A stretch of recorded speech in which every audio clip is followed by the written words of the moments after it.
This is my NSCD lesson final. I'm joined by my brother. I will be teaching him a lesson on cells. And first of all, we're going to start the lesson by asking a question that will give me some insights as to what he knows on his prior knowledge of cells. So, Max, um, do you know what makes up your skin, your organs, and your bones? Do you have any idea what that can be? I have no like I'm not exactly sure, but I just know like there's like a bunch of like atoms that make up a cell and all that. Right? So cells are found in almost every living organism, and that includes you. And a lot of those have cells, and within them are organs and muscles and tissues, and those things are also made up of cells. So we're going to talk about cells in this lesson. In particular, we're going to talk about animal cells. We're going to do a small worksheet, and then we're going to do a little fun project, and you may have a treat to eat. So moving forward, this is the first part of this lesson where we'll be giving a lecture with some slides about cells. So here we go. So first, we're going to start off with the nucleus. The definition of a nucleus is a large structure that mainly makes ribosomes and RNA. Most of the time, you can think of nucleus as the centerpiece. You can see right here. Usually it's like that big thing in the middle, and it controls a lot of things. And making ribosomes and RNA is a huge task for an organism to do, especially within a cell. So that is what a nucleus is. Next, we have a chloroplast, and chloroplasts are usually found, well, not usually, but they're only found in plant cells. And they're uniquely found in plant cells, like I stated, and they specialize in converting sunlight into energy that plants can use. And this process is called photosynthesis, and that is what the chloroplast is. As well, we have the mitochondria, and as you know, or you may have heard, it is the powerhouse of the cell. They act as a digestive system, which takes the nutrients, it breaks them down, and creates energy-rich molecules for the cell. So pretty much think as mitochondria as an engine that keeps on making a cell move and go in their lifespan. Next, we have the cell membrane or cell wall. Cell membranes are found in animal cells, and cell walls are found only in plant cells. And they are usually the thin outside layer that surrounds the cytoplasm of a cell and controls the movement of materials in and out of the cell. So it is what controls things coming in and what controls things going out, and it also acts as a shield and a barrier to protect the cell. Next, we have cytoplasm, and the cytoplasm is usually this water gel-like substance made of mostly salt and water that provides a structure for the cell parts so they can move freely within the cell membrane. So cytoplasm, think about it as like roads, like a freeway for the parts of the cell to move in and out of within each other and interact with each other. It is super important to have a nice cytoplasm in order for you to navigate perfectly well within the cell. And so that makes up the lecture for today on cells. Moving forward, Max, do you have any questions? No, I don't have any questions. Okay, cool. So moving forward, now that we have that, we give me 1 second. Okay. So now that we have that, um, there is a worksheet that was given to you, correct? This worksheet is a matching definition to Word worksheet. I'm going to give you 5 minutes to complete this worksheet. And when you're done with this worksheet, please let me know when you're done so we can assess you and what your knowledge of these organelles are and give you some feedback as to what you may have done right or correct. Okay. All right.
You have 2 minutes and 30 seconds, Max. Okay.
All right, Max, time's up. So let's go ahead and take a look at your answer for your worksheet. If you can just go ahead and share with me what you got, each word next to the definition. Go ahead when you're ready. Okay, so for nucleus, I put Y connected to it makes ribosomes and RNA. Correct. And for chloroplast, I put convert sunlight into energy. Correct. And for mitochondria, I put the powerhouse of the cell. Okay, good. And for cell wall, I put thin outside layer that sounds cytoplasm. Okay. And for 5 cytoplasm, I put provide structure for the cell like system. Okay, cool. So you did an amazing job and you got 100%. So it looks like you have a good understanding of cells and the organelles within it. So moving forward, do you have any questions or concerns regarding cells? No, I don't have any questions. Okay, sweet. So then now we're going to enter the fun stage of our lesson. And in this part, you will be constructing your own cell replica model using the candy/food snacks I have provided for you. Below you in your plate, if you can show the camera, you have your graham cracker, which would be just your foundation of your cell. And then you're going to have other snacks, including gummy worms, M&Ms, cream cheese, and M&Ms. So Max, we're going to give you 5 minutes to complete your cell replica model. Afterwards, if you would so kindly describe to me what parts of the candy you use for what parts of the cell, and then we can move forward. Okay. Cool.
Okay, Max, let me know whenever you're ready.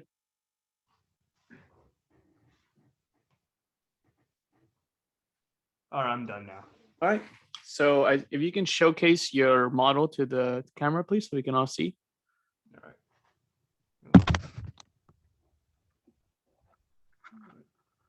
Something like this. Move it a little bit back further so you can see. Okay, nice. Very nice. It looks like you did not put your M&Ms. Have you put your M&Ms there? Yeah, I did. Oh, cool, cool. Couldn't see them. Okay, cool. All right, Max. So we have 4 candies, treats on your platform. So please describe to us what the cream cheese does. So the cream cheese would be the cytoplasm. Okay, cool. And if you can go back to the worksheet, what was the function of the cytoplasm? The cytoplasm provides structure for the cell in the system. Right. So as you can see how the cream cheese holds everything stable, including the nucleus, how you have it right there. So that was good. Right, Max? What would the gummy worms be? The worms would be the cell membrane. Okay. Remember we talked about cell membranes, and in this part of the cell, it is a plant cell. So if it's a plant cell, instead of cell wall, what would it have? It would have a thin outside layer. All right, good. Yeah. So what would be the M&Ms? The M&Ms would be the chlorophyll. Okay, cool. And what was the function of the chlorophyll or the chloroplast? It would be the thing that converts sunlight into energy. Right. Okay. And so last but not least, what is the Oreo cookie? The Oreo would be the nucleus. All right, cool. And what is the nucleus in charge of? Makes ribosomes and RNA.